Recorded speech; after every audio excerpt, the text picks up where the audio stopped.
जो भी डेवलपमेंट हुआ है, विकास हुआ है, जो मैं सोचता हूँ या मेरा दृष्टिकोण है या जो मेरी फिलॉसफी है, my school of philosophy, the Guru is dogs.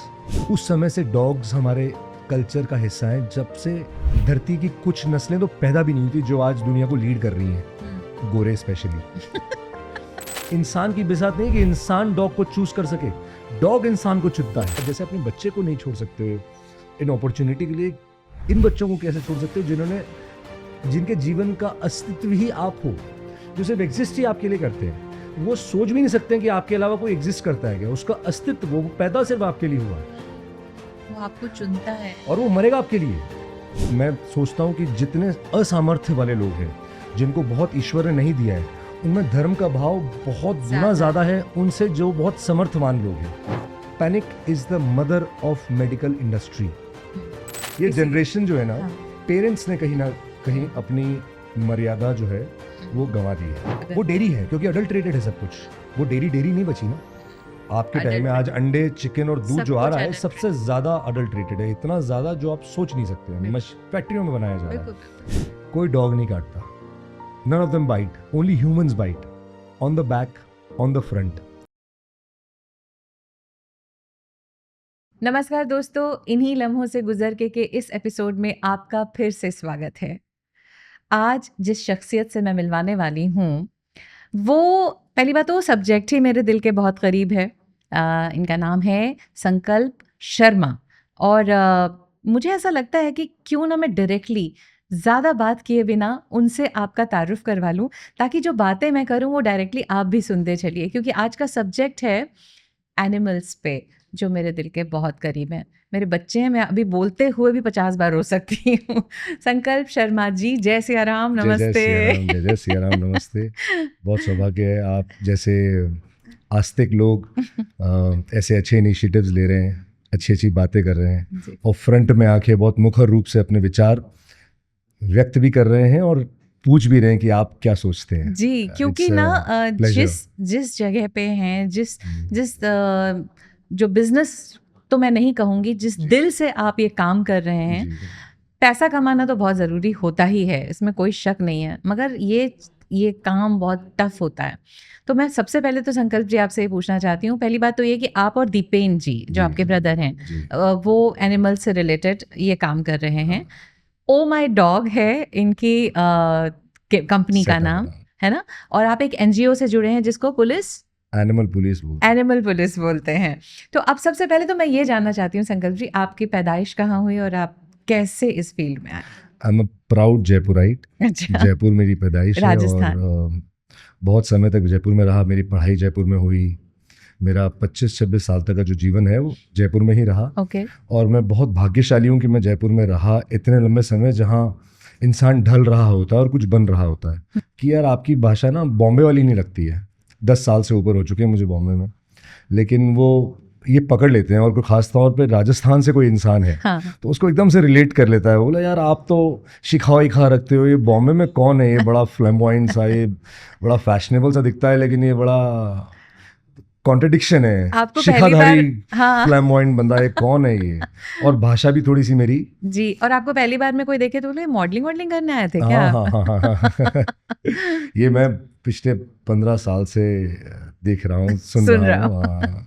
और मैं हर किसी को भी बोलता हूँ कि हर ठीक ठाक सा भगवान का बनाया हुआ चेहरा फिल्मों के लिए नहीं होता। अच्छा। भक्ति के लिए भी हो सकता है, कोई और कर्म के लिए भी हो सकता है, किसी भी काम के लिए हो सकता है। सारे खूबसूरत चेहरों को फिल्म इंडस्ट्री आने की जरूरत नहीं है।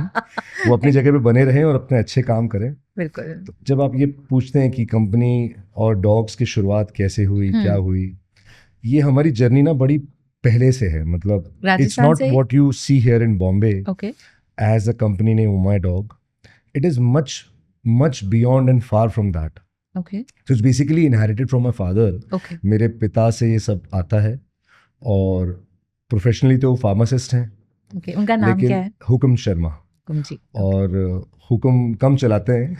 अच्छा, हमें पता चला हुकुम है तो मैं ये हुकुम देता हूँ। हुकुम कम चलाते हैं, सेवा भावी ज्यादा है। अरे वाह। और हमारी जिंदगी में डॉग का जो क्वेश्चन है, जो जीव प्रेम जो हमारे में आया, वो इनहेरिटेड है। We had no option rather than having it from him. Okay. So it is not even 10% what he had. तो वो दवाइयाँ रखते थे अपने पास में, और वो दवाइयाँ डॉग्स और बैल घोड़े जो उनको जो भी जानवर उनको जख्मी मिल जाए या बीमार मिल जाए, वो वहाँ कहीं भी काम से गए, मान ली एक जगह से दूसरी जगह, उनका एक काम नहीं था कि वो उस पर्पस से किसी का इलाज करने जा रहे हैं, वो अपने कर्म को करते हुए ये कर्म, ये जो सेवा थी अपने साथ निरंतर रखते थे। तो वो दवाइयाँ साथ रखते थे और कुछ पान की थड़ी, कोई सब्जी का ठेले लगाने वाला, फ्रूट का ठेले लगाने वाला, कहीं भी जख्मी डॉग मिला, अच्छा, उसको पहला ट्रीटमेंट तो खुद कर देते थे। हाँ। और फिर उसके बदले में मतलब उसके बाद में 50 रुपए 20 रुपए, उस समय में 10-20 रुपए बहुत बड़ी चीज़ होती थी, वो पकड़ाते थे। बाजू में जो भी ठेली लगाता है, रेडी लगाता है, पान की दुकान वाला है, ये बहुत सेवा भाव रखते हैं। आपको पता होना चाहिए कि भारत में धर्म सिर्फ वो नहीं कर रहे जो दिख रहे हैं, अंडर करंट में धर्म, मैं सोचता हूँ कि जितने असामर्थ्य वाले लोग हैं, जिनको बहुत ईश्वर ने नहीं दिया है, उनमें धर्म का भाव बहुत गुना ज़्यादा है उनसे जो बहुत समर्थवान लोग हैं। तो ये मैंने मेरी लाइफ में बहुत देखा, बहुत चुपचाप से ऑब्जर्व किया, और मेरे पिताजी को बहुत मैंने ऐसे देखा। तो वो पहला ट्रीटमेंट खुद कर देते थे जी। और उसके बाद में 20-50 रुपए उस ठेले वाले को देके बोला, देख अब तूने पैसे पकड़ लिए हैं, हाँ। तूने पूछा नहीं किसके लिए, अच्छा, अब तक वो जो बोलूँ करना पड़ेगा। तो दवाई का एक कोर्स उसको देके आते और बोलते हैं इसकी तेरे को सुबह शाम ये ऐसे मलहम लगानी है, पट्टी करनी है, और मैं आके देखूंगा कभी भी। हाँ, और देख, तो पुण्य भी तेरे को मिल रहा है और पैसे भी मिल गए इसके लिए, तो पुण्य भी कमा लिया तूने और पैसा भी कमा लिया। तो वो बहुत पापा का ऐसा मिशन पूरे जयपुर में हम देखते थे। हजारों डॉग्स उन्होंने हमारी नॉलेज के बिना उन्होंने ठीक कर दिए होंगे मलहमों से, और स्केबीज लेवल के डॉग्स मिल जाता है, और अगर शायद कंपैशन और प्यार भी मिली है तो उनकी के भूखे होते हैं, मुझे ऐसा लगता है। सिर्फ प्रेम के भूखे हैं, प्रेम के भूखे हैं। स्पेशली डॉग्स तो ये ऐसी योनि बनी है जो इंसानों को सपोर्ट करने के लिए है, इंसानों से ज़्यादा दिव्य है, हमसे ज़्यादा इंट्यूटिव है, और हमारे सपोर्ट के लिए है। तो हमारा जीवन का ना शुरुआत में मेरा बचपन रहा वो पूरा ऐसा रहा। फिर father vocationally and part time जैसे डॉग्स हमारे घर में शुरू से रहे। मैं पैदा जिस घर में हुआ वहाँ 18-20 डॉग्स हमेशा थे। 18-20 डॉग्स हमेशा रहे हैं। घर भी ठीक ठाक ही बड़ा रहा होगा। बड़ा जयपुर में घर, यहाँ पे आके समझ में आया कि बड़ा घर बोलते हैं उसे। वो तो आपके लिए नॉर्मल रहा होगा। नॉर्मल घर मतलब वही घर होते थे। यहाँ तो शुरू होते ही खत्म हो जाता था। हाँ, 6.25 फुट के इंसान के लिए जब हाथ ऊंचा करना और कपड़े बदलना पॉसिबल नहीं है, तब समझ में आता है कि वो घर ठीक था। हाँ। बॉम्बे में घर जो है वो घर कम और माचिस की डिब्बियां ज्यादा है, लेकिन बॉम्बे की अपनी एक एनर्जी है और ऊर्जा है, छोटे घरों से कोई फर्क नहीं पड़ता जी। तो ये हमारा बचपन रहा, और बचपन में पापा को देखते हुए ये कहीं ना कहीं हमारे में आया। पार्ट टाइम फिर हमने डॉग्स में घुसे, और धीरे धीरे ना मेरे वहाँ पे जो हमारे पिताजी का स्टार्ट करा हुआ स्टोर है, वो हुकुम मेडिकल्स करके उनका एक वेटनरी स्टोर होता था, मेडिसिन का। अच्छा। एक ह्यूमन मेडिसिन का स्टोर होता था, और उन्होंने एक IDB करके, इंटरनेशनल डॉग बाजार करके एक दुकान का स्थापना करी और चालू किया। उनके समय में इंटरनेशनल नाम बहुत इंटरनेशनल था, तो उन्होंने इंटरनेशनल डॉग बाजार जैसा किया। आपको जान की खुशी होगी, जयपुर के इस पेट कल्चर का केंद्र बिंदु, एपी सेंटर जो है, राजस्थान के एपी सेंटर का बोलूंगा मैं, जयपुर तो नहीं, क्योंकि राजस्थान जयपुर, राजस्थान मतलब जयपुर है इकोनॉमी के लिए। बिल्कुल। उसका केंद्र बिंदु मेरे पिताजी की दुकान है आज भी, और वो पूरा 3 किलोमीटर रेडियस का जो एरिया है वो डॉग बाजार कहलाता है। आज भी करीबन 1000-1500 परिवार इस व्यवसाय से जुड़ चुके हैं। मेरे बड़े जो भाई हैं जो जयपुरी देखते हैं, तो आप कितने भाई बहन हो? 3 भाई हैं हम। 2 भाइयों से आप परिचित थे, दीपेंद्र और संकल्प, और जो एक बड़े भाई हैं वो वीरेन है। तो जयपुर में आज भी वो केंद्र बिंदु है सारी ऐसी एक्टिविटीज़ का। वहाँ पे भी एक NGO रन होती है, वहाँ पे भी पूरे जयपुर में इनकी व्यवस्था, आवारा डॉग्स की और बिल्लियों की और पक्षियों के खाने पीने की व्यवस्था वहाँ रोज़ बहुत सुचारू रूप से हो रही है। K9 केयर ऑर्गेनाइजेशन करके वहाँ पे हमारी NGO चलती है। एनिमल पुलिस करके मैं यहाँ एक NGO चलाता हूँ। NGO हमारी जीवन में बाद में आई, लेकिन सेवार्थ वाला काम हमेशा से चालू रहा। हाँ। मतलब वो हम करते रहे। NGO की कोई बैनर की आवश्यकता थी नहीं, फंड रेजिंग जैसा कोई हमारा उद्देश्य था नहीं। तो आपकी मॉम वगैरह? मेरी मम्मी जो है वो हाउ मेकर हैं, और हमारे लिए प्रेरणा का बहुत बड़ा स्रोत है। मतलब मैं वो इसमें पूरा साथ देती थी। My mother is basically a very selective animal lover, मतलब she is an ardent animal lover, selective dog lover. हर कोई उनकी गोद में आके नहीं बैठ सकता है। अच्छा। तो बहुत सेलेक्टिव है उसको लेके। तो वो बहुत पागल वाली नहीं है जैसे हमारा बचपन। हम लोग कुछ भी किसी को भी हक कर लेते हैं। मतलब वो बहुत सेलेक्टिव है। जैसे बचपन में हम कोई भी स्ट्रे पपीज मिल गए हमारे को, सर्दियों का जयपुर में समय बहुत खतरनाक होता था, 2-3 डिग्री 4 डिग्री टेम्परेचर बहुत। तो कहीं भी किसी भाई बहन को कोई भी डॉग परेशान मिल गया, बच्चा मिल गया, किसी फीमेल ने बच्चे दे दिए, और उस सर्दी में परेशान हो रहे हैं या गीले हो रहे हैं या कुछ जख्मी है, तो हम चुपचाप से मम्मी की नज़रों से बच के, मम्मी के लिए ना, मम्मी थोड़ी वो आज के समय में ये OCD टर्म बड़ा ट्रेंड करता है, लेकिन ये इस नस्ल के और इस विचारधारा के लोग हमेशा से रहे हैं, मेरे को लगता है। तो my mother is a little OCD kind of a person who never appreciated a lot of mess around. तो हम मम्मी की नज़रों से बच के ना, रात को जब मम्मी सो जाती थी, तो हम 2-3-4 भाई बहन, हम सब चुपचाप से 2-4 जो बच्चे रोड पे दिखते थे या हम उनको स्पॉट करके आते थे कि यार इसको रात को लेके आएंगे, हम रजाई में लेके चुपचाप से छुपा के सो जाते थे और सुबह सूसू पॉटियों में सड़ रहते थे। तो 2-4 बार तो हमारे ब्लैंकेट्स फेंकने पड़े। उसके बाद में फिर प्लास्टिक कवरिंग वगैरह हमने सब उसके क्या इन्वेंशन किए कि हमारी रजाइयाँ भी बची रहे, मार भी ना पड़े बेलन चिमटों से, और हमारा ये जो मन में जो एनिमल लव है ये बरकरार रहे बिना डांट और फटकार के। हम लोग ये कितनी इजीली बोल देते हैं ना कि बेलन चिमटों से, आजकल के बच्चों को जरा सा टच कर दो तो वो तो पुलिस की तक की बातें हो जाती हैं। तो थप्पड़ वप्पड़ कोई छोटी मोटी चीज हुआ करती थी। आजकल के बच्चों की समस्या नहीं, पेरेंट्स की समस्या है। मैं मतलब ma'am I will not be, मैं लेकिन ऑफेंड नहीं करना चाहता हूँ, लेकिन इस बात को बोलूंगा, ये जनरेशन जो है ना, पेरेंट्स ने कहीं ना कहीं अपनी मर्यादा जो है वो गंवा दी है, खुद ही गंवा दी पेरेंट्स ने। फ्रेंड बड़ी होना बहुत अच्छी बात है, आपको आपके बच्चों का मित्र होना बहुत जरूरी है, लेकिन एक रेखा होती है, एक रेखा है। आप ईश्वर को दोस्त बनाते हो, बेटा बनाते हो, लल्ला बोल के उन्हें घुमाते हो, झुलाते हो, लेकिन एक मर्यादा की एक सीमा है, उसको आप लांघेंगे तो फिर वो गड़बड़ अपने लिए ऊपर ही आ जाती है। मेरे को ऐसा लगता है जो स्कूलों में आजकल टीचर्स घबराए रहते हैं बच्चों से कि ये कंप्लेन कर देगा तो मेरी नौकरी चली जाएगी, और घरों में जो पेरेंट्स घबराए रहते हैं कि कहीं बच्चा, एक वीडियो बड़ा वायरल हो रहा है 2 दिन पहले से, एक छोटा सा बच्चा है 6 साल का जो पुलिस स्टेशन पहुंच गया और अपने पिता का नाम लेके पुलिस कंप्लेन करा रहा है। तो ये हंसी का तो विषय है, आनंद का विषय है, लेकिन चिंता का विषय भी है। हाँ, बहुत बहुत ज्यादा। हम लोगों को तो हमारे टीचर्स उकड़ू बिठा देते थे कान पकड़ के, और अब हमें बाद में, अब जब योगा चलने लगा, कहते अरे आपको नहीं पता, उस समय कान का एक मसल होती थी, वो खींचते थे और घुटने के जो हम लोग स्क्वाट्स मतलब एक्सरसाइज, मतलब टीचर एक्सरसाइज करा रहे थे। मेरा इस पे ना एक और दृष्टिकोण है। हाँ। मुझे ऐसा लगता है प्रेम की जो सबसे बड़ी और सबसे खूबसूरत परिभाषा है वो है डिसिप्लिन। हाँ। मेरे को यशोदा के प्रेम से ज्यादा दुर्गा का प्रेम ज्यादा पसंद आता है। पहले वाले जो पेरेंट्स थे, उनका जो थ्रेट था, उनका जो खौफ था, उनकी जो मर्यादा थी, उनकी जो डिसिप्लिन था, या उनका जो, हम अपनी मम्मी की आंखों से उठते बैठते थे। हाँ, ऐसे इशारा कर दिया, शायद अगर पापा की तो आंखों में भी आंख नहीं डाल सकते थे आप, पहले के जमाने में ये था। और वो कहीं ना आप एक बहुत राइटियस जनरेशन को आप क्रिएट कर रहे थे। आज के टाइम में ये थोड़ा सा हम डरने लगे। एनालाइज करने की जरूरत है, मैं नहीं बोलता हूँ गलत है, बट एनालाइज करने की जरूरत है, कहीं कुछ सोचने की जरूरत है जी। तो वापस हम अपने बच्चों पे आते हैं। असली वाले बच्चों 4 पाँव वाले बच्चे, ज्यादा इमोशनल बच्चे, बहुत ज्यादा, हर बॉडी पार्ट से प्रेम करने वाले बच्चे। अरे क्यूट, मतलब मैं तो पता नहीं कितना कुछ बोल सकती हूँ। तो अब जब आप बॉम्बे आए, और कैसे आपने सोचा कि हमें बॉम्बे जाना है, ये क्या हुआ अचानक से कुदरत ने?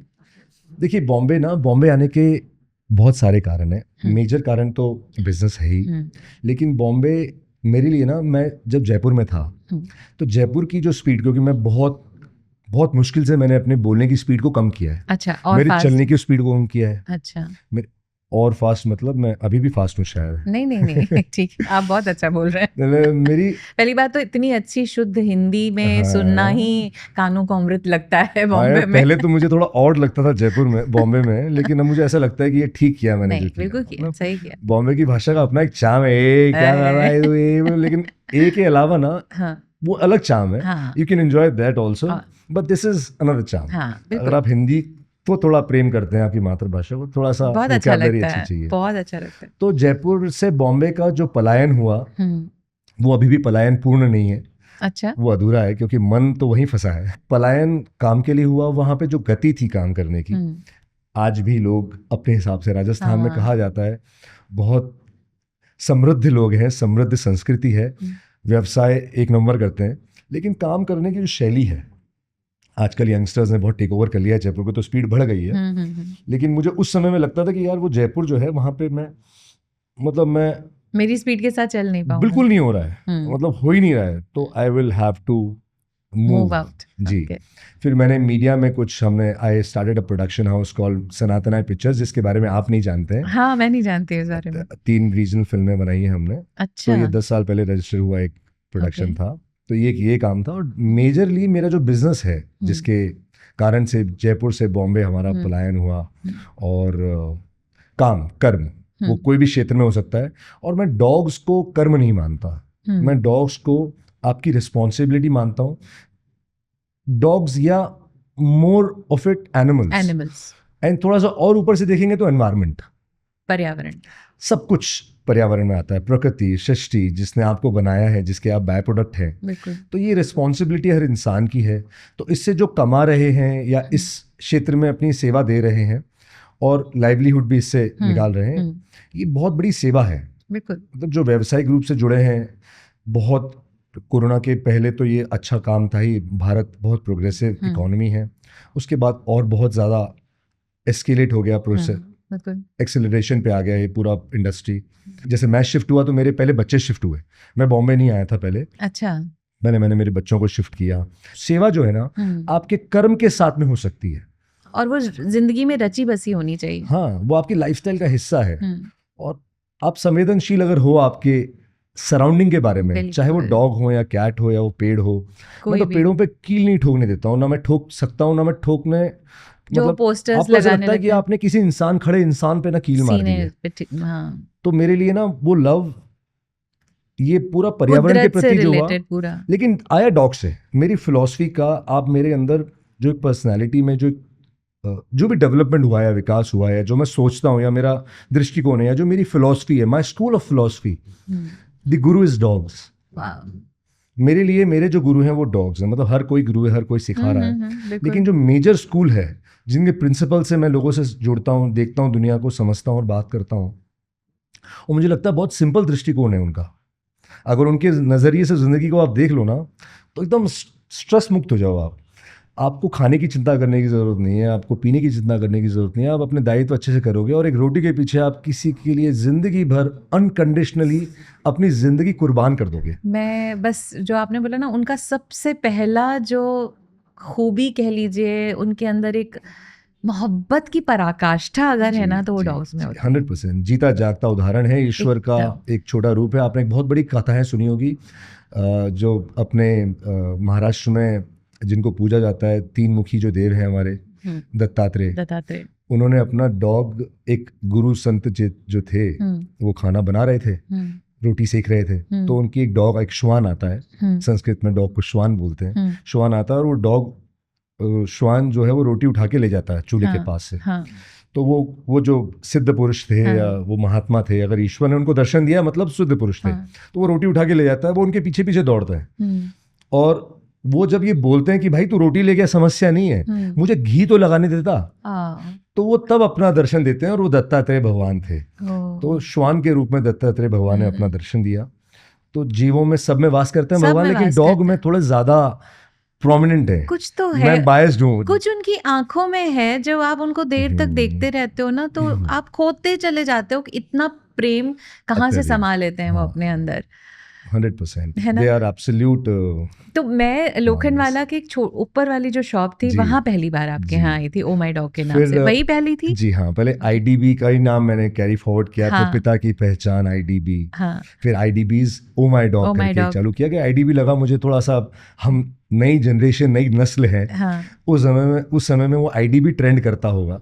आज आईडीबी से हर कोई रिलेट नहीं कर पाएगा, डॉग बाजार एक जैसे सम जो वर्ड है वो, तो ओ माय आईडीबीज ओ माय डॉग करके हमने। फिर आपने एक कैफे के साथ ओ माय डॉग एक और जगह पे शिफ्ट किया। बहुत जब समय हुआ, 2-5 साल हुए, ये जो पहली फ्लोर वाली जो जगह आप बता रहे हैं मैकडॉनल्ड्स के ऊपर, यहाँ पे ना एक हमारे साथ एक बहुत ही विचित्र से एक्सपीरियंस होने लगा है, बहुत डेली बेसिस पे। अच्छा। अब हम फर्स्ट फ्लोर पे बैठे हैं और रोड फेसिंग नहीं है, तो हमें पता नहीं कि रोड पे क्या चल रहा है। कुछ बच्चे आ जाते हैं स्कूल के बाद या ट्यूशंस के बाद, और वो बच्चों के साथ में कोई अडल्ट नहीं है, कोई वयस्क नहीं है। और वो बच्चे आ रहे हैं, और वो बस बच्चे के साथ, हमारे बच्चों के साथ, मेरा रॉकी शर्मा, मेरा ब्लैक कलर का ग्रेट डेन डॉग जो था, और मेरे जो भी बच्चे थे, टिंटिन, काली, जो भी बच्चे हैं, उनके साथ खेलना स्टार्ट कर देते हैं। और वो वहाँ, मतलब वो सो भी रहे हैं, पढ़ रहे हैं, खेलते खेलते फ्लोर पे ही लोट पोट हो रहे हैं। तो ये घंटों 2-2 4-4 घंटे। मेरे लिए चिंता का विषय ये कि इनके पेरेंट्स नहीं मालूम है कहाँ है, और किनके, मतलब कुछ चिंतित तो नहीं होंगे, बिना बताए आए हैं क्या, हमारे को झूठ तो नहीं बोल रहे कि हाँ मम्मी पापा नहीं छोड़ा है। अब मैं वंडर करता कि मम्मी पापा ने छोड़ा है, ऐसे मतलब कैसे हो सकता है? हाँ हाँ, मतलब ये कोई क्रैश तो है ही नहीं हाँ और वो मेरे को जानते नहीं है, तो हाँ, ऐसे बच्चों को कैसे कोई भी कहीं भी किसी भी जगह पे छोड़ छोड़ देगा। सकता है। हाँ लेकिन फिर लगा कि डॉग्स हैं तो शायद उनको सेफ लगता होगा, हाँ डॉग वाली जगह तो आदमी भी ठीक होंगे, तो हाँ, मतलब डॉग की वजह से हमारी आप लोग की क्रेडिबिलिटी बढ़ आइडेंटिटी। गई। हमारी एक इंसान की क्रेडिबिलिटी डॉग की वजह से बढ़ रही है। ये बात तो हाँ अच्छी संतुष्टि है, लेकिन चिंता का विषय है। अब चिंता का विषय क्या? अब हम कुछ खाएं, अब मुझे, मैं पहले थोड़ा ज़्यादा मेटाबॉलिक था, अभी भी मेटाबॉलिज्म मेरा ठीक है, लेकिन पहले थोड़ा ज़्यादा था।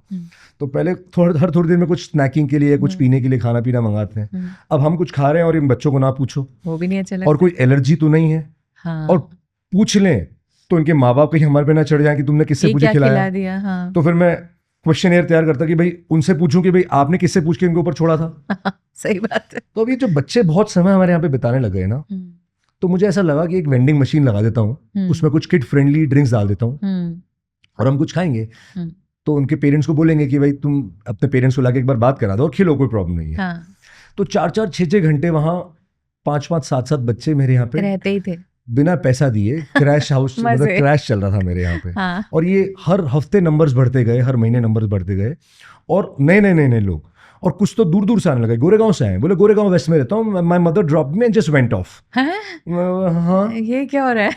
तो ये कहानी क्या है? तो वहां से वो इंस्पिरेशन आया डॉग कैफे का, ओके, जहाँ पे डॉग्स लोगों से भी मिले। मतलब एक बच्चों को, जो बच्चे सिबलिंग लव मिस कर रहे हैं, जिन बच्चों अकेले के हैं साथ बच्चे। में कंपेनियनशिप का इशू है, जिनके पेरेंट्स वर्किंग है, और वो बच्चों को बहुत ना लव डिप्राइव्ड है, वो अटेंशन डिप्राइव्ड है, वो ये कंपैशन डिप्राइव्ड है, वो लॉयल्टी डिप्राइव्ड है, वो तो ये उनकी आत्मा ना, मुझे ये समझ में आया, ये कॉन्शियस माइंड की अपील नहीं है जो बच्चे डॉग्स के लिए क्रेव करते हैं। ये कॉन्शियस माइंड उसका आंसर नहीं दे पाएगा। बच्चे से पूछेंगे तुझे डॉग क्यों चाहिए, वो उसको एक्नॉलेज नहीं कर पाएगा। This conscious mind can not, it's something beyond that consciousness. तो it is the soul which craves for it. आधुनिक जिंदगी में, मेट्रो लाइफ्स में, एक सिंगल बच्चे की जो पॉलिसी, और आजकल तो मैं बहुत चिंतित हूँ कि बिल्कुल वो सिंगल बच्चे का जो पॉलिसी थी वो भी चेंज होके बच्चा ही नहीं चाहिए हमारे को आ चुका है। तो ऐसी लाइफ्स में ना डॉग एक बहुत बड़ा वॉइड फिल करता है। तो एक अनदर जनरेशन ऑफ प्लेस की शुरुआत हुई, जिसका नाम हमने रखा pets, emotions, food and everything that's Pefe. No cafe, it's पेफे।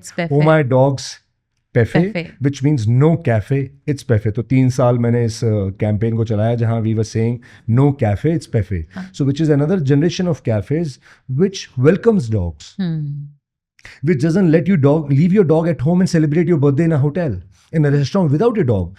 Your finest of the memories cannot be without the dog. आपकी सबसे उम्दा जो मेमोरीज हैं, वो आपके बच्चों के साथ ही हो सकती हैं। चाहे 40 लोग जो पीछे चल रहे हो, मन में गाली गलोच कर रहे हो, आपके सामने आके ताली तो बजा देंगे, लेकिन आपके सच्चे लोग आपके साथ नहीं है, आपके 4 पांव वाले बच्चे। तो उनको छोड़ के जब आपको आपके ओकेजन सेलिब्रेट कर रहे हैं तो उसका कोई यूज नहीं है। तो we wanted to create a space where in you can enjoy all your emotions, all your time, all your memories, but with your kids. हाँ, with your kids, without leaving them. And in fact we were saying dogs are welcome and humans can also come. This phrase was dogs are welcome, humans need permission here. Exactly. So there are a lot of things to this place wherein we have no leash policy, कि इंसानों को leash करने की जरूरत है। तो corona के बाद वैलिडेट हो गया कि इंसानों को लीशिंग की आवश्यकता है, अपने विचारों को, अपने गंदगियों को, अपने डिजायर्स को। बैठ जाओ एक जगह जरा। डॉग्स को नहीं। करेक्ट। उस समय कोरोना के समय में कितना अच्छा माहौल हो गया था, स्काई कितना अच्छा हो गया था, पंछी कितने ज्यादा आने लगे थे। इतना नीला स्काई तो मैंने कभी नहीं देखा जिंदगी में। मेरे लिए बहुत सौभाग्य रहा। मैं शुरू के 15 दिन ना कोरोना में घर पे रहा। उस टाइम पे ना बहुत ट्रेड क्वेरीज आने लग गई when people wanted to adopt puppies.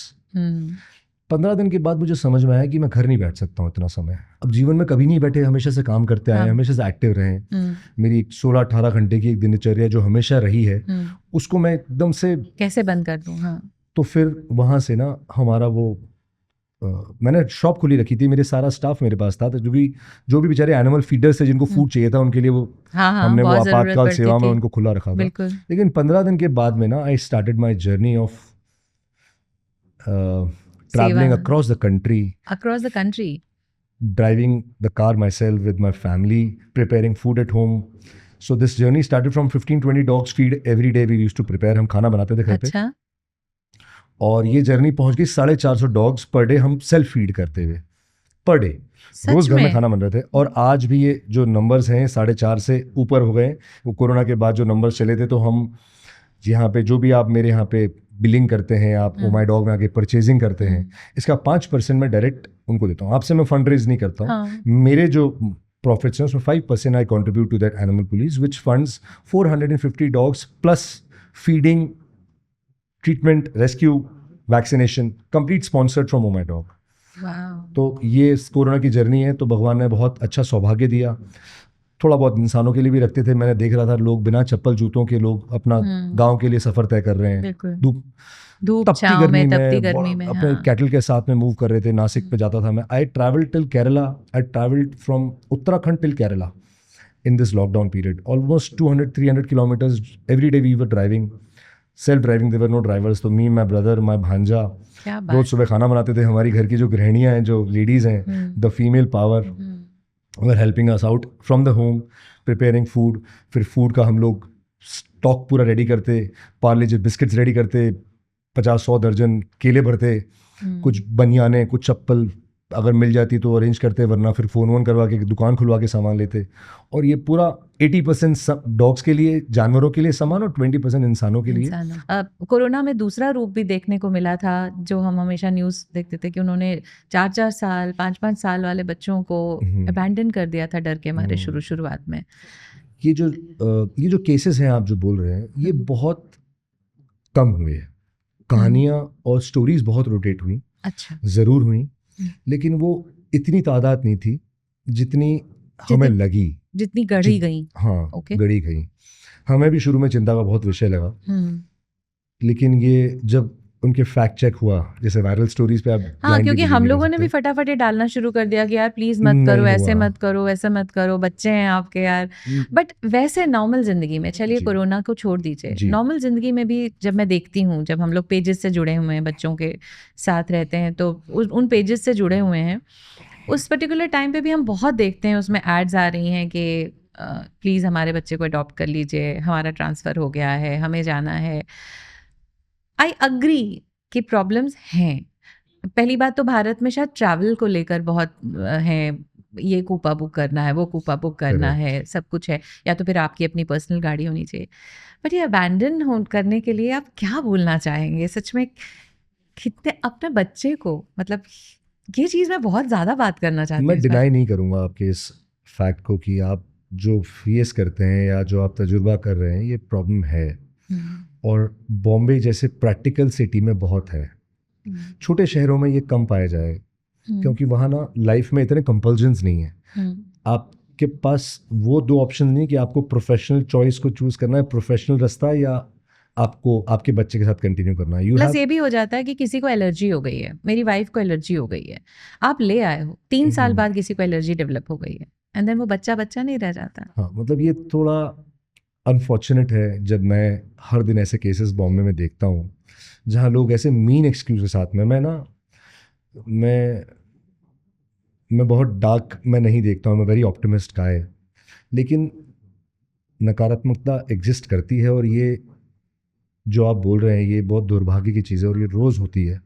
Bombay जैसे शहरों में बहुत ज़्यादा होती है, जहाँ लोग बोलते हैं कि हम अमेरिका सेटल हो रहे हैं, और मैं मेरे डॉग को, I have been relocated by my company and I can not take my dog. तो यहाँ पे मैंने ना पहले तो बिलीव करना स्टार्ट, मतलब I could not believe that ऐसा आप कर सकते हो।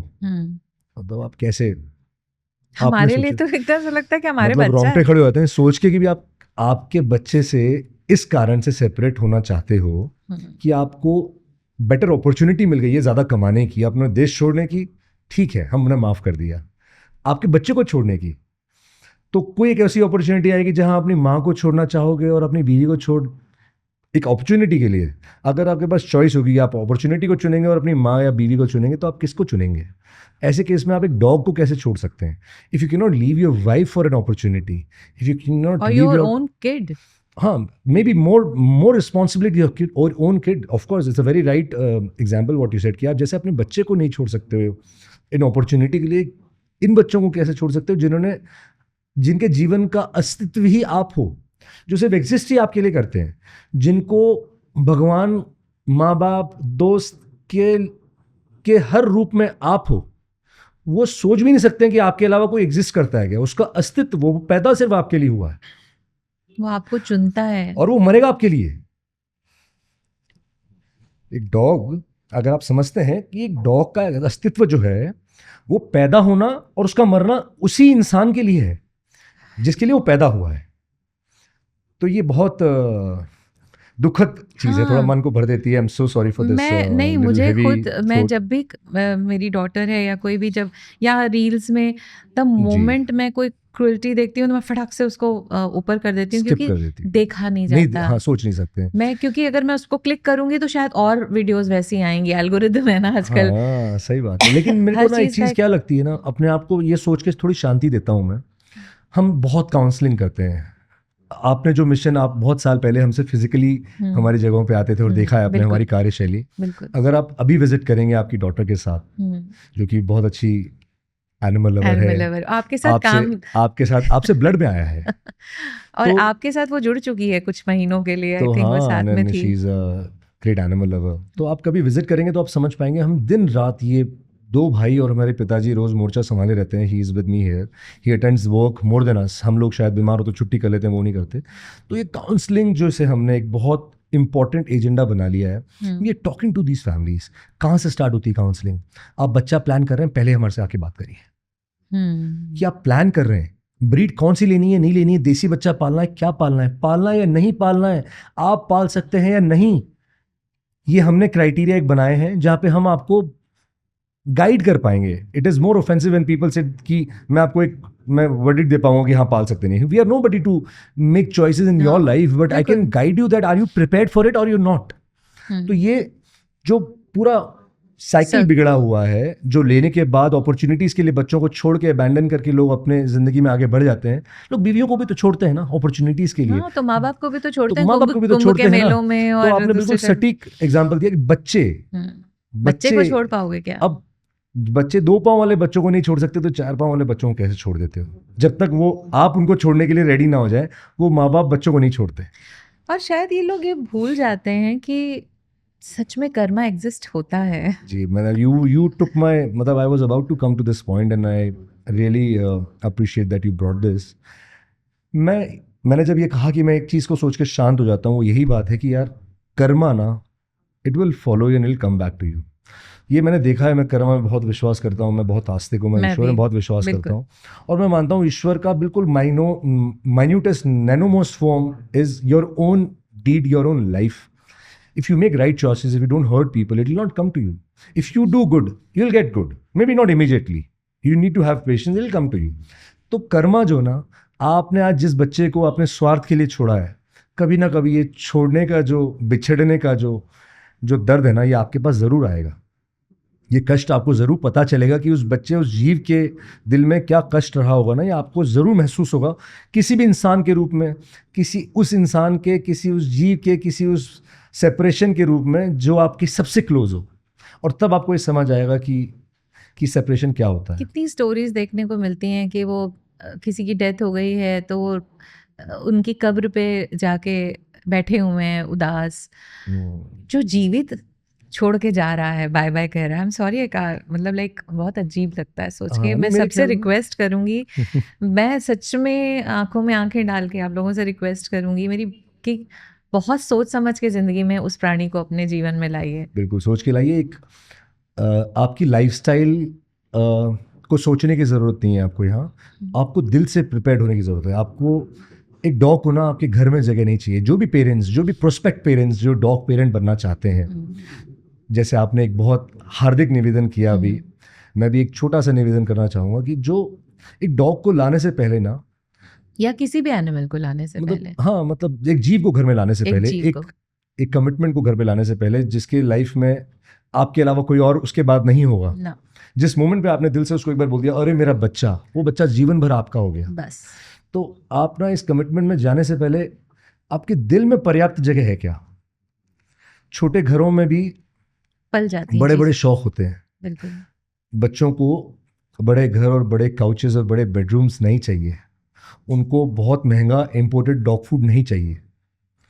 उनको बहुत ज़्यादा सेवा और बहुत ज़्यादा दवाइयाँ और बहुत ज़्यादा मेडिकल खर्च नहीं चाहिए। उनको सिर्फ और सिर्फ आपकी सेवा भी नहीं चाहिए। आपकी मतलब मुझे तो ऐसा लगता है कि इंसान की बिसात नहीं है कि वो जीवों की सेवा कर पाए। इस सृष्टि में इतना कुछ है, तुम्हारी सेवा करने के लिए सब बैठे हैं, तुम्हारी सेवा करने के लिए। अगर कोई पुराण पढ़ ले और भैरव जी का वाहन है डॉग, और ये समझ जाए कि डॉग उसके जीवन में क्यों आता है। इंसान की बिसात नहीं कि इंसान डॉग को चूज कर सके, डॉग इंसान को चुनता है। तुम्हारी किस्मत है कि उसने तुम्हें चुना है। तुम्हारा भाग्य है। जैसे एक आत्मा गर्भ धारण करती है, वो आत्मा की चॉइस है कि मैं कौन सा गर्भ धारण करूं। ये डॉग आपकी लाइफ में आता है, ये उसकी चॉइस है। आप इतने ब्लेस्ड होने चाहिए कि आप उसको संभाल पाएं, उसको प्रेम से रख पाएं। तो आपका पॉकेट बहुत भरी हो, एक डॉग पालने में ये आवश्यक नहीं है।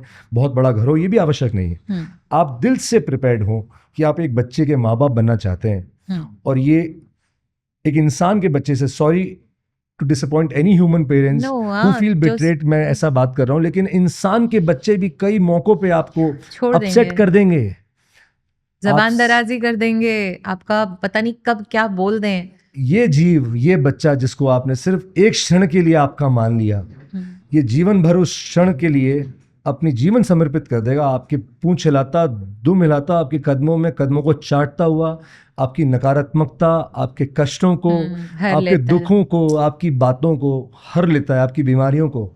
तो ये बहुत सोच समझ के बच्चा इसी करना चीज़ है। पे एक और सवाल आता है कि लोग मुझसे, कभी कभी मेरी फ्रेंड्स ने भी बोला है कुछ एक रिलेटिव्स थे, हमें बोला गया है, हमें पंडित जी ने बोला है काला कुत्ता पाल लो।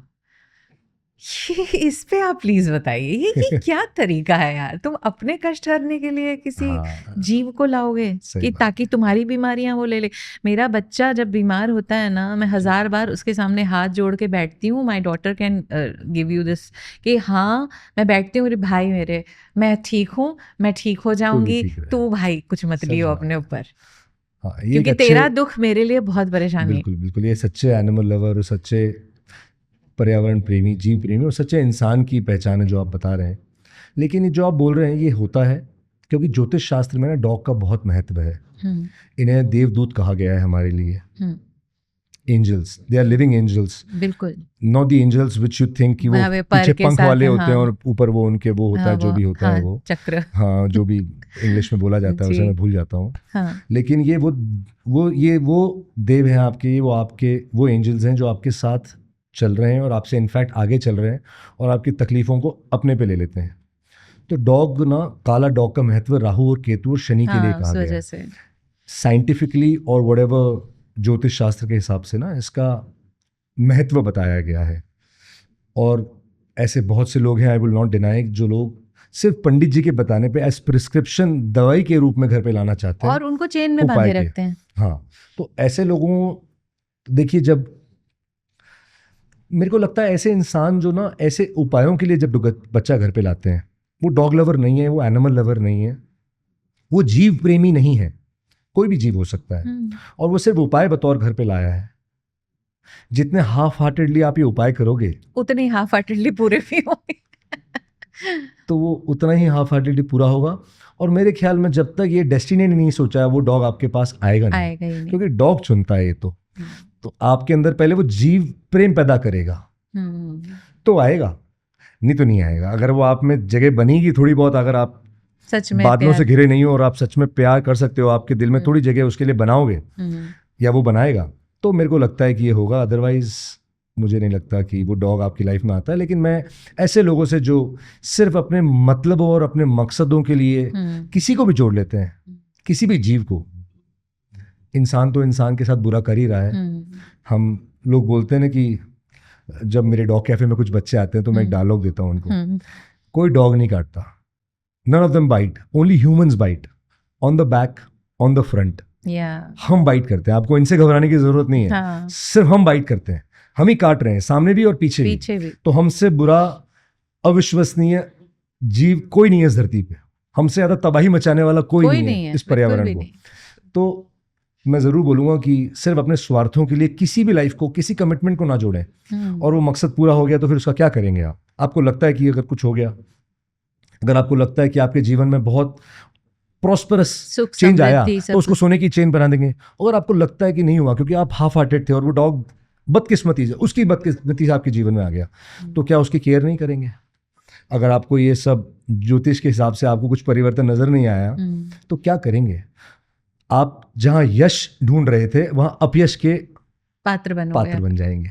आप एक जीव के साथ कष्ट करने पे और कष्ट देने पे आप अभागे जरूर कहलाओगे। तो rather than just getting along a lifelong commitment of love just for your own means, and then when you think it's not fulfilling, being compromised, and when it's more fulfilling, you're taking care more. These kind of relationships don't last forever, so you need to be just prepared for a relationship forever. Yes. आप कोई भी ऐसा काम शुरू ना करें जैसे आप खत्म नहीं कर सकते। अगर आप शुरू कर रहे हैं तो खत्म करें पूरा अंत तक, और अच्छे से पूरी नियत के साथ करें, वरना शुरू ही ना करें। बिल्कुल। अब क्योंकि मैं बहुत बायस्ड हूँ, मेरा बच्चा तो इंडी है तो मुझे ये बोलना है कि लोग ब्रीड्स पे बहुत जाते हैं, हस्कीज हैं, ये हैं, मुझे तो बहुत सारी, चिहुआहुआ एक नाम है मुझे पता है। इंडी डॉग्स को लोग अब तो फिर भी अपनाने लगे हैं, पर इतना नकारते क्यों हैं? ज़्यादातर ब्रीडिंग वाले डॉग्स के ऊपर जाते हैं। देखिए क्या है ना, हम सब कॉस्मेटिक वैल्यू को बहुत ज़्यादा मानते हैं। सफ़ेद स्किन, तभी तो फेयर ने इतना white skin on black skin, white stone on black stone. तो भारतीयों की थोड़ी सी कॉस्मिक अपील थोड़ी ज़्यादा है, आई थिंक रही है, या तो शायद इंडस्ट्री ने उनको ऐसा बनाया है। हमेशा नहीं, भारतीय बहुत कल्चर्ड रहे हैं, इन सब चीज़ों से बहुत दूर हैं, लेकिन मेरे ख्याल में इंडस्ट्री बाउंड है। बाजार ने ऐसे ट्रेंड सेट कर दिए जहाँ पे आपको फील हो एक काला मेरे है बगल में ऐसा कोई। तो इंडीज ना जैसे इंसानों की नस्ल है। मैंने एक आपकी इस बोलने पे आपको पहले तो मैं एक अच्छी चीज़ देता हूँ, that we are people like you and us are who are animal lovers technically, who don't even see, who don't have different glasses to see different ways, just one to see them all. लेकिन जब हम बात करते हैं कि भाई कौन सी नस्ल है, तो हमने इस पे कैंपेन स्टार्ट किया। एंड मेरे नाम से कोई भी पूछता है, मेरे पास भी 3-3 4-4 देसी हैं।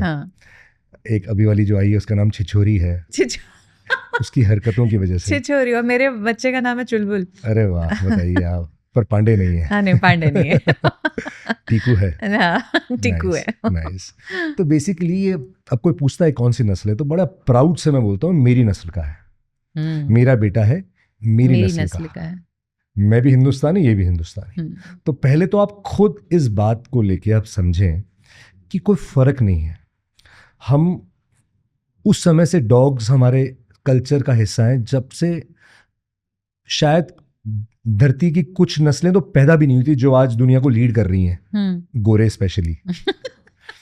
तब से हमारे साथ श्वान रहे, हमारे कल्चर का अभिन्न हिस्सा रहे, हमारे बहुत सारे किरदारों के साथ स्वर्ग का सफर तय किया है। हर शैया पे हर भैया के साथ रहे हैं, हमेशा साथ रहे हैं। Dogs have always been our companions. सारे गुरुओं के साथ, साईं बाबा के साथ, स्वामी समर्थ के साथ, दत्तात्रेय भगवान के साथ, हर ईश्वर के साथ आपको डॉग मिलेंगे, श्वान मिलेंगे, कथाएं मिलेगी, उनका सानिध्य मिलेगा गुरु के रूप में। तो हम वो वाले लोग नहीं हैं। इंडस्ट्री जरूर कर सकती है, ऐसा सोच सकती है, भेदभाव हो सकता है। तो पहले तो खुद एक अच्छा भाव लाएं समानता का, कि जो भी बच्चा आप पाल रहे हैं आपको उससे इक्वल प्रेम मिलेगा, इक्वल लॉयल्टी मिलेगी। डॉग चाहे काला हो या गोरा, वो काटेगा नहीं मालिक को, आपके लिए काटेगा, आपके लिए जरूर काट सकता है। तो रंग से बदल के उसका व्यवहार चेंज नहीं होगा। छोटा होगा या बड़ा, लंबे बाल का या छोटे बाल का, उसके टेम्परामेंट में कोई डिफरेंस नहीं आएगा। उसकी ईमानदारी आपसे इंटैक्ट है, उसका प्रेम आपसे इंटैक्ट है। और खूबसूरती, अगर आप अपने आप से प्रेम नहीं करते, अगर आपको आपका सौंदर्य हल्का लगता है अंग्रेजों से या आजकल के जो भी ट्रेंडिंग स्किन से, तो फिर ये आपकी समस्या है। हर उस इंसान की समस्या है जो बहुत अपने आप को इन्फीरियर महसूस करता है। तो हमारे डॉग, चाहे वो देसी हो, प्राउडली देसी हो, और हम इसमें कोई भी नीचे देखने का और फक्र ना करने का कोई कारण नहीं है। मुझे अपने आप पे, we are the most ancient species, we are the most first developed human species on earth. So the dogs are, उनकी नस्ल को मेंटेन नहीं किया गया, लेकिन भारतीय डॉग दुनिया के सारे डॉग्स के इंसेस्टर्स हैं। आपको पता होना चाहिए, अगर आपने नहीं पता किया है, आपने इसके बारे में नहीं पढ़ा है। भारतीय डॉग, बंजारा हाउंड, जिनके बारे में हमारे माननीय प्रधानमंत्री जी अपने संडे के दिन अपने साक्षात्कार में बोल चुके हैं, प्रमोट कर चुके हैं। राजपलायम, रामपुर हाउंड, बंजारा हाउंड जैसे नस्लों को जो पुरातन है, हिस्टोरिक हैं, इनफैक्ट प्री हिस्टोरिक हैं। ये डॉग्स का एग्जिस्टेंस एंड ट्रेसेस हमारे हर युग में, मैं बात करता हूँ दशरंजना की, सतयुग की महाभारत को दशरंजना कहा गया, the battle of 10 Kings the सतयुग में हुई, आज से लाखों हजारों साल पहले की बात है ये। हम ईयर्स में नहीं जाएंगे, ये थोड़ा सा अलग अलग साइंस के हिसाब से कॉन्ट्रडिक्शन का विषय है, कैलकुलेट करते हैं, लेकिन ये वैदिक टाइम से डॉग्स हमारे साथ रहे हैं। तो जो अपनी नस्ल पे फख्र नहीं करते, हमें तो बहुत फख्र है, हम दुनिया की सबसे पहली डेवलप्ड ह्यूमन स्पीसीज है, भूरी चमड़ी काले बाल, इस पे फख्र होना चाहिए आपको। आपने इसे तजुर्बे से कमाया है, आपने इसमें आपके हजारों लाखों साल पुरखों ने इस पे मेहनत करिए, तो अभी गंदा पानी पी के, अडल्ट्रेटेड फूड खा के, और हम सब प्रदूषित सेवन करके भी हम स्वस्थ हैं, और बाहर का अंग्रेज आता है, एक गलती से ढक्कन कुछ गलत पानी पी ले तो काम उसका सेट हो जाता है। ये समस्या पानी की नहीं है, इम्यूनिटी की है। हम बिल्कुल डेवलप्ड स्पीसीज हैं, और वैसे ही हमारे डॉग्स हैं। ये भी हमारे यहाँ के जो डॉग्स हैं, ये डॉग स्पीसीज के पुरखे हैं, और ये हर पर्यावरण में रह लेते हैं। इजराइल ने पिछले 10-12 साल से एक बहुत बड़ा मिशन चला रखा है हमारे स्ट्रेस के लिए। हमने करीबन 55 डॉग्स उनको with an agreement and contract Rajasthan से उनको मुहैया कराए कि उनके वातावरण में रख के उन पर रिसर्च कर रहे हो। इंडिया से हर कोने से उन्होंने हजारों डॉग्स इजराइल में बुलवाए हैं। मैं मॉन्ग्रेल स्ट्रे डॉग्स की बात कर रहा हूँ, जिस पे वो रिसर्च करना चाहते हैं, और ये निश्चित करते हैं कि वो एक डॉग के साथ कुछ भी लेबोरेटरी टेस्ट जैसा नहीं करेंगे। ये बेसिकली अंडरस्टैंडिंग देयर ट्रेसेस, कि ये नालियों का पानी पी के, महीनों तक कुछ ना खा के, कीचड़ में रह के, गोबर खा के, जिससे केनाइंस को, ये जो आपके पेडिग्री डॉग्स हैं, इनको डिस्टेम्पर पार्वो हो जाता है, जानलेवा बीमारी है, किसी वैक्सीन से नहीं बचते। हमारे देसी डॉग ये सब खा के जिंदा हैं, हष्ट पुष्ट हैं, नॉर्मल है, और पूंछ हिला रहे हैं, दुम हिला रहे हैं, गाली खा के, लात खा के भी आपके पीछे आ रहे हैं। तो ये बेसिकली जो खुद के बारे में हीन महसूस करते हैं, वो अपने देसी डॉग्स के बारे में हीन महसूस करेंगे। मुझे कोई हीनता नहीं है, हमारी प्रजाति और हमारी जाति पे हमारा एक देसी बच्चा है, उसका नाम, मतलब अब शरीर में नहीं है, उसका नाम रोडी है। उसको श्रद्धांजलि बतौर बहुत कुछ उसने उसके नाम पे किया है। रोडी शर्मा उसका नाम है, जयपुर में था वो। तो मैं जयपुर जाता था बॉम्बे शिफ्ट होने के बाद। उसका मुख्य कारण भैया से बाद में मिलने या अपने काम काज बाद में देखने, पहले रोडी से मिलने। तो वो जयपुर में था, तो वो चला गया क्योंकि नगर निगम वालों ने उनको गलती से उसको ऑपरेट कर दिया। उनको लगा वो देसी डॉग है, हमारे सब डॉग्स खुले घूमते हैं, तो उनको लगा देसी डॉग है, मतलब रोड का डॉग है, लावारिस कुत्ता है, तो उसको न्यूटर कर दिया। और न्यूटर करने की वजह से वो इनमें समस्याएं होती है, मेडिकल इश्यूज होते हैं। वहीं पर मेरा सवाल आ जाता है कि अनफॉर्चुनेटली जब माऊ, मेरा जो बिल्ला है, जब वो मेरे बिल्ले का भी नाम माऊ है, जो हमें बिल्कुल गैर वफादार होके भाग गया। हमारे बिल्ले जनरली बिल्लों के साथ में टेंडेंसी भाग जाते हैं। सॉरी, आप कंटिन्यू करिए। तो वो उसको संभालना तो पड़ता है वैसे। तो उसको गाइडेंस की कमी थी, डर गए थे, या जो भी था, डॉक्टर्स ने नहीं सही सलाह दी, हमने उसको न्यूटर करा दिया। उसके बाद मेरी आपसे बात हुई थी चुलबुल को लेकर, तो और मेरा कभी भी मन नहीं था कि मैं उसको न्यूटर कराऊं। क्या मजबूरी होती है, और करवाना चाहिए या नहीं करवाना चाहिए? देखिए ना, यहाँ पे बहुत सारी थ्योरीज हैं, लेकिन मैं बहुत मुखर रूप से बातें करता हूँ, मेरे विचार मैं बहुत मुखर रूप से रखता हूँ, और बहुत क्रिटिसिज्म झेलता हूँ। मुझे बहुत आनंद आता है, एकदम और मैं बहुत आनंद झेलता हूँ। मैं आप इस वाले साइड से संकल्प के आप परिचित हैं कि मैं अपनी राय बहुत बेबाकी से रखता हूँ, और आपको भी ऐसी एडवाइस करता हूँ, चाहे वो किसी को ऑफेंड करे। मेरा दृष्टिकोण है, वो जीव के साथ अन्याय नहीं होना चाहिए। आपका जो बच्चा है उसके साथ रॉन्ग नहीं होना चाहिए। मेरे स्वार्थ के लिए या वो किसी और इंसान के स्वार्थ के लिए किसी भी कीमत पे उस जीव के साथ कॉम्प्रोमाइज ना हो। मेरा दृष्टिकोण उनके पॉइंट ऑफ व्यू से है। तो मेरा कहना यह है कि जब आप न्यूट्रिंग की बात करते हैं, unless it is a medical case where the surgeon और द डॉक्टर्स और the veterinarians are prescribing you कि इसको न्यूटर नहीं करेंगे तो जिससे ये प्रॉब्लम होगी। फीमेल्स में एक पायोमेट्रा एक प्रॉब्लम होता है जो एक्सेसिव ब्लीडिंग होती है। अच्छा। तो हम, जैसे मेरी कोई मेल डॉग्स न्यूटर नहीं होते, मैं नहीं कराता हूँ ना, उनको ब्रीड कर सकते हैं, क्योंकि ब्रीड कराने के बाद उनके बच्चों को संभाल के पालने की हिम्मत अभी मेरे पास नहीं। 27 डॉग्स हो चुके हैं मेरे पास, लेकिन मैं उनको ऑपरेट नहीं करता हूँ unless it is a medical case. तो एक फ्रेंच बुलडॉग बची थी जिसको एक्सेसिव ब्लीडिंग का प्रॉब्लम था, इसे बायोमेट्रा बोलते हैं, एक मेडिकल इशू है। तो वहाँ पे कंपल्जन था, neutering for your convenience, neutering for your सुविधा, न्यूट्रिंग ताकि आपको किसी एक प्रोफेशनल ने पैनिक करा के बोला है कि इसको टेस्टिकल्स रहेंगे तो कैंसर हो जाएगा, इसको यूट्रस है, ईश्वर ने इसकी प्रकृति ने इसको यूट्रस दिया है, वो उसके अंदर रहने से यूट्रस जो उसका एक अभिन्न अंग है एक जीवन का, उसकी बॉडी का एनाटॉमी का बहुत ही क्रूशियल ऑर्गन है, वो वहां होने से सोचिए ना, कोई डॉक्टर अभी तक आके ये नहीं बोल रहे कि आपके पास आंख है, ये आंख को आप बंद नहीं कर दोगे या कान को काट नहीं दोगे तब तक आपको कैंसर होने के चांसेस हैं।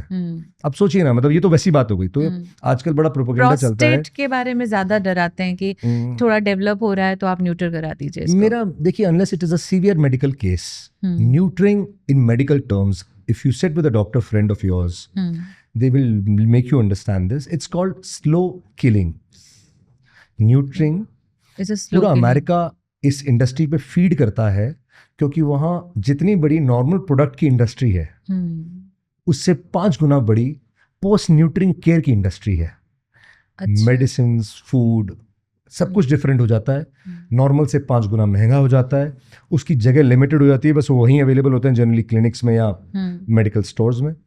और आप पहली बात, ऐसा स्टेप सिर्फ पैनिक में ले ही क्यों रहे हैं जब कुछ हुआ नहीं है? तो आगे की चिंता करके इंसान खुद की भी जीवन से हाथ धो सकता है। एग्जैक्टली। तो अगर आप ये सोचते हो कल मैं चल रहा हूँ और चल के मैं गिर गया और मैं यहाँ पे 8 माले पे बैठा हूँ और ये खिड़की अगर गलती से खुल गई और मैं गिर गया और मैं खत्म हो जाऊंगा, अगर आपके जीवन की शुरुआत ऐसे सोच से है कि मैं चल रहा हूँ और चल के गिर सकता हूँ, एक्सीडेंट किसी का भी हो सकता है, तो फिर सृष्टि चलती नहीं, फिर ये बैलेंस जो है जो प्रकृति में है और सब कुछ चल रहा है, तो फिर आप को अगर इस लेवल पे चिंता है तो आप फिर एक छोटे बच्चे के बारे में उस लेवल पे चिंता क्यों कर रहे हैं कि अगर उसको ऑर्गन है, ऑर्गन है और उसकी वजह से होगा, इसमें कोई मतलब लॉजिकल रीजनिंग नहीं है।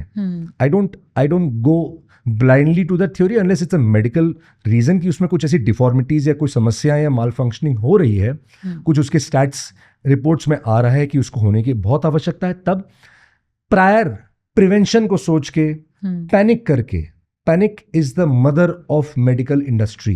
मैं खुल के आपको एक बात बताऊंगा, जितना डराओगे उतना बिकेगा आपका। डराने का, डर का जो धंधा है ये दुनिया में सबसे जबरदस्त धंधा है। तो डर से अपने जीवन को तबाह ना करें। आपके भरोसे एक जीवन है, वो आपकी जिम्मेदारी है, उसको भी तबाह ना करें। तो पैनिक करके ना करें। पहले मेडिकल प्रिवेंटिव इतने ज्यादा ना हो जाए, हम तो खुद प्रिवेंटिव में मानते हैं। आयुर्वेद सारी होलिस्टिक साइंस ही प्रिवेंशन पे है, परहेज पे है। आयुर्वेद की दवाइयां 10% काम करती है, 90% परहेज काम करता है। तो परहेज में खराबी नहीं है, लेकिन पैनिकिंग परेशानी है। तो पैनिक नहीं करना है। पैनिक करके आप न्यूट्रल करा देते हैं, उसके बाद वो इमीडिएट फूलने लग जाता है, बहुत मोटा हो जाता है। उनमें फैट अब्जॉर्प्शन, अगर आपको मेडिकल, अगर आपने इस पे पढ़ाई नहीं करी है तो थोड़ा सा गूगल पे, आजकल क्या है, किसी को भी डॉक्टर बनने की आवश्यकता नहीं इतने सब ज्ञान के लिए, गूगल पे जाइए, टाइप कीजिए कि साइड इफेक्ट्स क्या है। बॉडी में फैट अब्जॉर्प्शन 0 हो जाता है। 1 ग्राम भी बॉडी में न्यूट्रिएंट के इमीडिएट बाद से वो ग्लैंड इनएक्टिव, वहां पे बॉडी में फैट एब्जॉर्प्शन 0 कंज्यूम नहीं होगा, वो जमा होता जाएगा। और उसकी वजह से जो हार्मोन्स पैदा हो रहे हैं, जो मैंने मेरी जिंदगी में प्रैक्टिकल एंड थियोरेटिकल समझ के समझा है, जो हार्मोन्स पैदा हो रहे हैं, जो भावनाएं पैदा हो रही हैं, जो फ्लूइड्स पैदा हो रहे हैं दिमाग में, उनको एक ऑर्गन नहीं मिल रहा रिस्पॉन्ड करने के लिए। अब आप बात समझ गए? इम्बैलेंस क्यों बॉडी में आता है? एक तो फैट एब्जॉर्प्शन नहीं होता है न्यूट्रिएंट के बाद, और भावनाओं को थोड़ा आपने दबा दिया है। किसी भी मेल या फीमेल के, फीमेल में तो समस्याएं होती नहीं है, फीमेल दुनिया में सब स्पीसीज में मर्यादा में रहती हैं, वो सब हरकतें नहीं करती हैं। सारी प्रजातियों में, इंसानों से लेकर जानवरों तक समस्याएं मेल की। अब जानवरों में मेल जो बदतमीजी करते हैं, न्यूट्रल करते हैं, मतलब हम करते हैं, माउंट करते हैं, जो भी हरकतें करते हैं, उनका जो बदतमीजियां हैं, जिसे हमारे शिष्ट समाज में बदतमीजियां ही मानेंगे हम, उनका जो नॉर्मल एनिमल टेंडेंसीज वाला जो बिहेवियर है, वो हमारे लिए थोड़ा सा अनकंफर्टेबल है। तो उनको सप्रेस करने के लिए कई लोग ऐसा ऑपरेट करा देते हैं। तो वो सप्रेशन से प्रॉब्लम क्या होती है, वो बिल्कुल डेड हो जाता है। उसके डेड के रीजन है कि coordination of the mind, the hormones and the organ is 0 because there is no organ to respond to it. There are feelings created here, but there is nothing to respond to it. So the body is very confused all the time now. Because the feelings are happening. You understand what I'm saying? There is no organ which can help with that. But feelings वहीं की वहीं है. प्रेम नहीं मरा, वो वहीं का वहीं है जागृत. तो आपने उसका इलाज नहीं किया, तो ये फ्रस्ट्रेशन हो जाती है. ये फ्रस्ट्रेशन है बिकॉज उसका फ्रस्ट्रेशन निकालने का रास्ता नहीं है, एकदम बेकार हो गया सब. तो आपको न्यूट्रल कराने के बाद इमीडिएट ओबेसिटी फील होगी, वो बच्चा डल हो जाएगा, लेथार्जिक, बहुत लेथार्जिक हो जाएगा, और उसका डेटोरेशन स्टार्ट हो जाएगा लाइफ का. जहां वो 15 से 18 साल उनकी प्राकृतिक जीवन एक्सपेक्टेंसी थी, वो कम होके 60% 70% कम हो जाती है। इसीलिए कोई भी सिविक बॉडीज, BMC हो या कोई भी सिविक बॉडीज जिनका जिम्मेदारी है स्ट्रेस की देखभाल करना या उनको संभालना या उनको बेसिक सुविधाएं मुहैया कराना, एक बहुत गवर्नमेंट जो है एनिमल बर्थ कंट्रोल करके एक प्रोग्राम चलाती है जो कि हर शहर में, हर कस्बे में, हर देश के हर कोने में चलाया जाता है। वर्ल्ड में हर जगह चलाया जाता है। इंडिया में स्ट्रेस थोड़े ज़्यादा है तो इंडिया में ज़्यादा चलाया जाता है। एनिमल बर्थ कंट्रोल के लिए बजट अलोकेटेड होता है गवर्नमेंट्स को, गवर्नमेंट देती है सिविक बॉडीज को। अच्छा, सिविक बॉडीज को, सिविक बॉडीज का टारगेट होता है कि इतनों को न्यूट्रल करना है। इसका रीजन क्या है कि एक तो बहुत बड़ी जिम्मेदारी है, जहां लाइफ रोड पे पैदा होकर रोड पे खत्म हो जाए तो ये उनकी जिम्मेदारी है करना, उनके पास कोई ऑप्शन नहीं है। और उनको दूसरे हैंड पे ये पता है जब वो न्यूट्रल किया गया है तो वो अपने आप उसका जीवन धीरे जो नॉर्मल एक्सपेक्टेंसी थी, मान लीजिए 15-18 साल जीता, 15 साल तो 100% स्ट्रे डॉग्स 12-15 साल जी जाते हैं, आराम से जीते हैं, तो वो कम हो जाती है। तो liabilities and the burden on the government and civic bodies कम हो जाता है। कंप्लेन्स दिन भर डॉग के फेवर की कम आती है और अगेंस्ट ज्यादा आती है, तो उनका हेडेक खत्म हो जाता है और वो निश्चिंत हो जाते हैं, मुक्त हो जाते हैं न्यूट्रल करके। तो neutral for a pet parent, आपको अगर समरी में समझना है, अनलेस इट इज रिक्वायर्ड, आपको नहीं कराना चाहिए। उसकी बॉडी, उसकी आत्मा, उसके जीवन के लिए ठीक नहीं है और ये आपके लिए भी ठीक नहीं है। अब आ जाते हैं बात थोड़ा सा टुवर्ड्स द एंड, इनके खाने पीने को लेकर बहुत कंफ्यूजन रहता है कि मतलब ये वाला प्रोडक्ट लो, ये वाला प्रोडक्ट लो, बट कितना घरेलू खाना ये खा सकते हैं? क्योंकि ये बड़ा लोग बता देते हैं, जैसे डॉक्टर्स ही बोलते हैं नहीं इससे आपके उसके बॉडी में से ओडोर आएगा, बदबू आएगी, आप सिर्फ इसको यही वाला फूड दीजिए, कैंड फूड ही दीजिए। हाँ, उसकी बॉडी से बदबू आती है अगर आप ये चावल और ये सब देते हो या जो भी देते हो। मैं इस बात से बिल्कुल सहमत नहीं हूँ। और मेरे ख्याल में कोई भी पढ़ा लिखा इंसान जो जानता है कि डॉग्स में स्वेटिंग ग्लैंड्स नहीं होते हैं, तो डॉग से ओडर आने की कोई पॉसिबिलिटी है नहीं। आई वुड नॉट, आपने किसी भी महानुभाव से सुना है, ये पता नहीं उनकी एक्रीडिएशन क्या है, लेकिन मैं आपको बस इतना जरूर निश्चिंत बताऊंगा, आप अपना पर्सनल होमवर्क करिए, आपको समझ में आ जाएगा, निश्चित हो जाएंगे आप। Dogs don't have sweating glands, they don't sweat. If they don't have sweating glands, they don't sweat and they don't give any odour, they are just carriers. इनके यहाँ से बिकॉज वो सेलेवेट ज्यादा करते हैं तो आप स्मेल आ सकती है, अदरवाइज इनमें से डॉग्स में से स्मेल का जनरली चांस नहीं होता। तो आप लोग अपने घर में क्या देते हैं ड्राई फूड वगैरह? देखिए, मैं आपको, मेरा ना हमेशा से, हम बचपन से जैसे डॉग्स को संभालते आए, पालते आए, तजुर्बा जो है, हमारा फोकस मेनली होम फूड पे होता है। ओके। और ये बहुत सारे इंडस्ट्री वालों को सुन के बुरा लगेगा। मेरी भी पेट स्टोर है जहाँ पे मैं बहुत सामान और फूड बेचता हूँ, और मैं इनिशियल फेज में बच्चों को भी प्रिस्क्राइब करता हूँ, but it has to be a balance, a proportion. आप छोटे बच्चे को कतई घर का खाना नहीं खिला सकते हैं, क्योंकि ये पेडिग्री डॉग्स है। अगर वो प्योर ब्रीड डॉग है तो उनका एपेटाइट सेंसिटिव है, एक स्पेसिफिक फूड उनकी जनरेशंस ने खाया है, उसको डाइजेस्ट नहीं होगा, डायरिया हो जाएगा और वो प्रॉब्लम बढ़ के कुछ और बन जाएगी। तो आप ऐसा बिल्कुल ना करें, बिना किसी कंसल्टेशन के, बिना किसी न्यूट्रिशनिस्ट के, बिना किसी प्रोफेशनल के डाइट प्लान के आप अपने मन से घरेलू कुछ ना खिलाएं स्टार्टिंग फेज में। शुरू के 3, 3.5, 4 महीने तक आप केबल्स और होम फूड के कैटलिस्ट फूड जैसे दही, पनीर, ये बहुत अच्छी चीज़ें होती हैं। तो हम लोग ये बहुत डेली बेसिस पे बताते हैं, न्यूट्रिशन काउंसलिंग करते हैं हमारे सेटअप पे ऑर्गेनाइजेशन में। तो हमारा मेन फोकस, अगर आप छोटे शुरू के फेज की बात करें तो आपको डिपेंडेंट होना पड़ेगा पैकेज फूड पे, क्योंकि वो किबल्स में एक बहुत राइट अमाउंट में ना प्रोसेस करके चीज़ें डाली गई है जो कि आपके बच्चों को सूट कर जाती है। क्योंकि आजकल प्योर ब्रीड डॉग्स भी खुद एक, मतलब ये दोनों एक दूसरे को कॉम्प्लीमेंट करते हैं, food packets and the dogs, they are made for each other. लेकिन एक समय के बाद, 3-4 महीने के होने के बाद, जब उस बच्चे का एक नॉर्मल इम्यून स्तर आ गया, उसके बाद आप जितना हो सके होम फूड दें। There are few things which you can not be giving to the dogs, specially canines and felines में, जैसे चीनी, मसाले, तेल और खट्टा, सिट्रिक नहीं देना चाहिए। हाँ, मसालों में नमक भी आप काउंट कर लें, तो मसाले, तेल, चीनी, खट्टा, ये कभी नहीं देना चाहिए। उबले हुए और कच्चे फॉर्म में जो आप खाते हैं, उबले हुए और कच्चे फॉर्म में आप आज जीवन डॉग्स को दे सकते हैं, कोई न्यूट्रिशन डिप्राइव नहीं होता। इनफैक्ट इनकी वाइटलिटी, इनके ऑर्गन्स वेजिटेरियन फूड में, I will come back to a more specific diet plan here wherein I talk about vegetarian food. which is more fiber. Vegetarian is basically a terminology. I call it a more fiber food. Fiber is a cement of body. तो body में कोई injury होगी होने से पहले ही वो उसको heal कर देगा. अच्छा. तो vegetarian food is a more fibre food. तो जितना होम बाउंड फूड देते हैं आप उबले हुए और कच्चे फॉर्म में, कोई भी योगी के पास किसी भी आश्रम में आप जाइए, अगर आप किसी गुरु को फॉलो करते हैं तो वो जो आपको डाइट प्लान बताएंगे वैसी ही डाइट प्लान डॉग के लिए बेस्ट सूटेबल है. अच्छा. जिसका मतलब है ज्यादा पका हुआ नहीं, ज्यादा ओवर कुक्ड नहीं, ऑयली फूड नहीं, उबले और कच्चे फॉर्म में. These are more pranic foods. और इनमें डॉग के एब्जॉर्प्शन अच्छा बहुत बढ़िया होता है. वेजिटेबल्स, फ्रूट्स, सीरियल्स सब खिलाया जा सकता है डॉग्स को. हर वो चीज़ जो इंसान खाता है वो डॉग्स को खिला सकता है. आटा और चावल का बड़ा वो होता है कि आटा नहीं देना चाहिए. आटा बिल्कुल नहीं देना चाहिए क्योंकि आटा भारत का पहली बात तो ग्रेन ही नहीं है. आपको अगर ये थोड़ा समझ में आएगा तो it's not an Indian grain. गेहूं नहीं. जितने भी आज के समस्याएं इंडिजीनियस जो प्रॉब्लम्स हो रही हैं ग्लूटेन एलर्जी की और ये क्योंकि ये जानवरों और इंसानों का ना कहीं को रिलेशन है. इंसानों में भी ग्लूटेन एलर्जी है. मेरे को भी बहुत ज्यादा आइटा सूट नहीं करता है. एग्जैक्टली मुझे भी यही because it's not very domestic. It's not a domestic grain. It's a western thing which came to India from Mughals and Britishers. It is their food. यहाँ का स्टेबल फूड तो millets है, जैसे आज सुपर फूड बोल के market किया जा रहा है.